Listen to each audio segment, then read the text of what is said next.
yeah, starting from the top, and then we'll go into everything. And a lot of you ladies who've been with us for a while have may have heard some of this stuff that I'm going to talk about. There's a few gems, but just hearing it again will just really help, I think, as well. So yeah, so what I want to first start talking about is that when you're starting off with anything or anything new, your brain is always going to try and mess with you. Okay, it's going to want you to go back to what's easy, because our brain always wants to keep us safe. And we can thank like the hunter and gatherer days that, yeah, anything that's different, we're like, oh, let's stuff that, because like, you know, back in the day, if we go down this path where we don't know, there could be a lion, the lion eats us, and that's not good for us, right? Being eaten by lions. So this is called the reptilian brain. Now, what we have to do is we have to calm the reptilian brain and tell it that it's actually okay, that this is a safe place, and these things happening are actually like fine, like change is actually a good thing, and us losing weight is going to help us with our life. And so we just have to cool that reptilian brain. Okay, the second one, which I think is really important, is facing the truth, and just be like, okay, this is where I am, this is like I'm in exposition, and face that truth and own it. And once you face the truth, like the truth will always set us free. In the personal development stage, a mistake that I see a lot of people doing is that I want to stay positive, and then they like bullshit themselves. That like, oh no, everything's fine, everything's fine, everything's dandy, like, you know, look at the bright side, which is good, but you don't want to also lie to yourself, because that creates a string of problems as well. And I did that when I first started off, and so I want that you guys to avoid doing that, because if you can learn from my mistakes, that would be optimal. Okay, the next thing that I want to talk about is the why behind the why. Does anyone remember me talking about this before? No? Okay, cool. So the why behind the why is our purpose. Like, why are we wanting to lose weight? And really digging deep in that, because if it's like a surface level thing, then it doesn't really mean that much to us. Okay, oh, I want to look, yeah, I just want to look good. That doesn't really mean much. When things get hard, then we're going to give up. But if it's like, my purpose is that I want to be here long term, you know, for my family. I want to, you know, be able to keep up with my kids, or when I do have kids, I want to keep up with them, create good memories, and that I want to feel confident when I'm like walking around. I don't want to be shy all the time. And really, like, then that's my why behind the why. And so digging into that, and if you can really find out your purpose, then you're gonna have a lot of skin in the game. Otherwise, if you don't have a big enough why, then it's gonna be like, yeah, whatever, I'll do it tomorrow, and then tomorrow freaking never comes. Okay, the next things are like the 3 S's. Okay, so it's like self, service, and significance. Okay, and now with these 3 S's, if we live by this, it's going to make life a lot better. So like, if we look at ourselves, because everything comes from self, that we can change anything, and our whole life is a reflection of ourselves. So if we don't work on ourselves, life isn't going to be that great. And like, the trickle effect happens.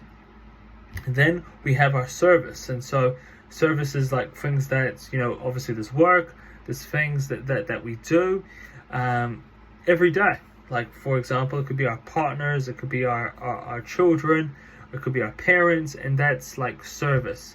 And then significance, or like, again, like, why are we doing this? Like, this makes me feel good. And again, everything in significance comes to self. Like, I like being a good dad because it makes me feel good, right? Like, us as people, we're actually quite like selfish. So it's like, okay, I feel good, or being a good son, or being a good husband, all those things. And so that gives us significance, and that moves us forward. And just being really clear, okay, self, service, significance. And just remembering, for any of those to impact, like, to have the impact that we want within our like work or community, or the impact that we want to have in our family, it all starts from number 1, self. And that's why it's really important that we take care of ourselves. And just got to remember, like, health and energy is the most important thing we have, and we have to protect it. Okay, And if something is affecting health, then it's not worth it. Okay? And because then it's gonna, because like for example, I use the example of my mum. When mum got sick, then she wasn't able to work. She wasn't able to help us like kids the way that she wanted to, because she was sick. And so her concentrating on family and her career, well, without health, then it doesn't work. It doesn't work at all. And so that's why I always say health is the most important asset. Then from there, you want to focus on the systems and not so much the outcomes. And we talked about this a lot of, Kylie and Astra, who's been here for a while now, is that you just want to focus on your daily tasks, the systems. And like pretty much you want to turn yourself into almost like a robotic, okay? And that's how we get stuff done. That's how we get to the goals at the end. And be like, okay, well, at this time I wake up, I have my coffee, I have my oats, high protein yogurt, and protein powder, boom, boom. Then from there, I go and I do my exercise, I go for my walk. Then from there, I get home, get ready for work and go to work. But whatever you've done, but it's a process and page, which makes it easy to follow. It's when things are all over the show, then it becomes impossible to stick to.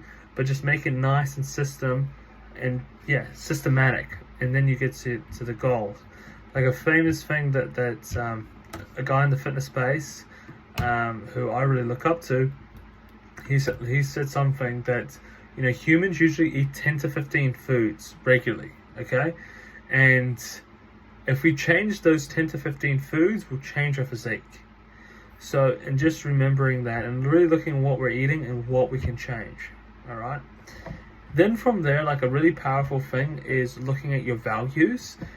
And I like to do it with 5 values. So, like it could be health, love, it could be impact, it could be, with me is innovation, and it's also and love, right? Love's actually my first one, or second one, health, love.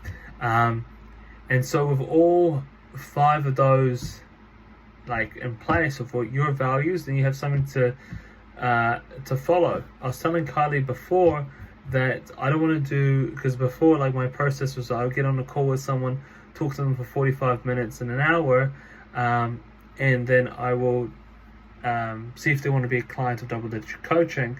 Now what I'm doing is I'm just doing it strictly through Messenger and seeing if they're keen to jump on, because I'm valuing, even though the old system probably gets me more clients and everything like that, I didn't like that it was taking time away when I could be doing other things. So it's putting like health, relationships over wealth, right? And just finding what really matches your values and what you want with your life. Cool. The next one, I was talking to Kylie about this as well, is just looking at the goal. Okay, so like you started off with your health and fitness goals, and you're like, I'll lose 30, 40, 50 kilos, like I want this massive transformation. But what sometimes happens is the subconscious mind is like bullshit. And then we find all the self-sabotage keep on happening. And so making the goal smaller and being like, okay, just like it could be 10 kilos, it could be 5, it could be 3. It's just keeping it like really like realistic for yourself. So you can aim for 5, go for that, and then reassess after that. And then you can convince your mind that this goal is actually achievable. And make it fun and make it enjoyable. Okay. The next thing that I want to talk about is victim versus victor. Okay. And so, like, it's really important to know that like you are powerful and that you can do this. However, what seems to happen with our mindset, or what a lot of society does, is that we go into a victim mindset and we try to save face and we try to save our ego. That it's because of this, it's because of my genetics, or it's because of mom and dad, or just different things, or it's because of this, it's because of that. But it's when we're like, no, like I'm taking full ownership of this, and I'm the only one that can change this. I'm the only one, and I'm powerful enough to do that. And that's going from victim to victor mentality. It's like you've created a very own Rocky story within your life. And if we can look at any other areas of life, and I still do this, it's like, oh, this happened or that happened. It could be in a relationship, it could be in a friendship, it could be with my weight loss goals, it could be with my business goals. And like, oh shit, like, man, I'm being a bit of a victim about this actually. And then I can switch. I'm like, no, I need to take responsibility for this, okay? Then, like, what I noticed with a lot of ladies is, especially when they're struggling with their goals, is that they put a lot of blame and shame and judgment onto themselves, okay? Then what happens is they come up with a reason, a story, and an excuse, and then they give up, and then they fall into that victim mentality. But the only thing that they can realize is, again, they're the only ones that can get themselves out of this and showing themselves self-love and self-compassion. And then they're the 1%. They're the 1%, like the 1% of people that can do this. That you are capable of change, and that you're capable of being that 1%, that 1% better each and every day. And so every day I'm going to be the 1%, that 1%. Cool? I thought that was real powerful, that concept. Then as well, in realizing that we want to leave the toxic the toxic weight loss culture in the past, okay? Like, that stuff hasn't worked, and it hasn't worked for a reason, because it's bullshit.